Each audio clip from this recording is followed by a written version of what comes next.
to go all electric and put you all out of business. You know that, right? To the welders, assembly line workers, machine operators, forklift drivers, pipe fitters, tool and die makers, mechanics, electricians, technicians, and journeymen. We love being with you, and we love being with you right in your environment. You built this country, you love this country, and you are the ones that make our country run. You know that, right? Yesterday, Joe Biden came to Michigan to pose for photos at the picket line. But it's his policies that send Michigan auto workers to the unemployment line. He only came after I announced that I would be here. You know, he announced quite a bit later. Spoke for a few seconds. Did you notice he spoke for what, a few seconds? And he had absolutely no idea what he was saying. He didn't know where he was. Biden's mandate isn't a government regulation. It's a government assassination of your jobs and of your industry. The auto industry is being assassinated. And it makes no difference what you get. I don't care what you get in the next 2 weeks or 3 weeks or 5 weeks. They're going to be closing up, and they're going to be building those cars in China and other places. It's a hit job on Michigan and on Detroit. In other words, your current negotiations don't mean as much as you think. I mean, I watch you out there with the pickets, but I don't think you're picketing for the right thing. But if they endorse me, your leadership, you can tell them I said it, although I have a feeling they may be watching tonight. Hopefully your leaders at United Auto Workers will endorse Donald Trump.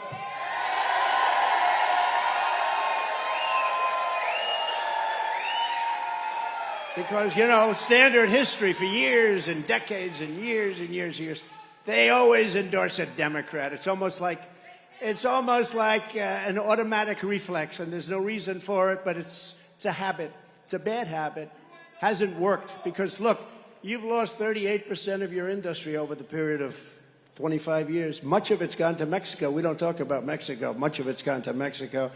Do me a favor. Just get your union guys, your leaders, to endorse me, okay? And I'll take care of the rest.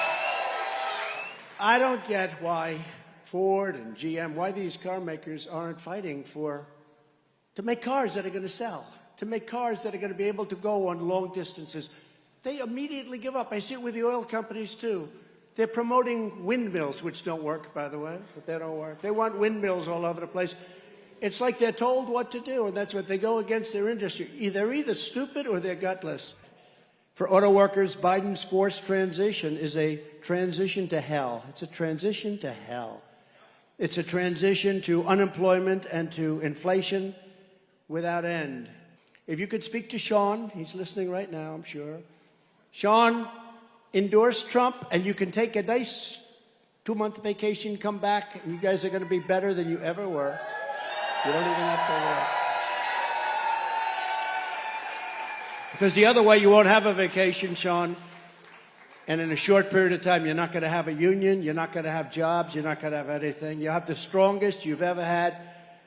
You're going to do great. You're going to do great. And it's so easy. USA, USA, USA. You know, we're competing with the job candidates. They're all running for a job. No, they're all job candidates. They want to be in they'll do anything. Secretary of something. They even say VP. I don't know. Does anybody see any VP in the group? I don't think so.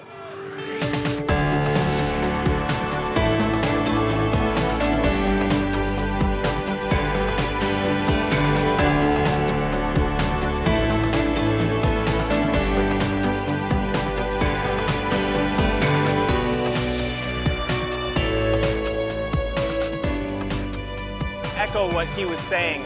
I think that making electric vehicles mandatory for people to have and stopping gas-powered vehicles is a no-no. He's talking about how we need choice, and that's the thing. When you get rid of all the gasoline-powered vehicles, it's going to screw everything up.